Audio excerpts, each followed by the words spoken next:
Bilang isang inhinyero, alam po, ang Iglesia ni Cristo ay hindi nagpapabaya pagdating sa construction ng mga gusaling sambahan. Kahit saang lugar. Bilang isang structural consultant and structural engineer for that matter, masasabi ko na at the time of Ka-Erdis administration, up to now,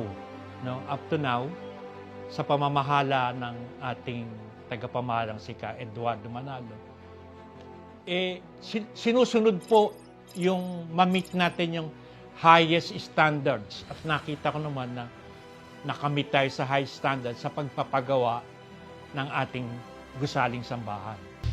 Sa mahigit 46 na taon ng makapangyarihan at matagumpay na pamamahala sa Iglesia ni Cristo ng kapatid ni Eranio G. Manalo, ay umabot sa 4,880 ang mga sambahan at iba pang mehoras na naging pag-aari ng Iglesia ni Cristo sa buong mundo.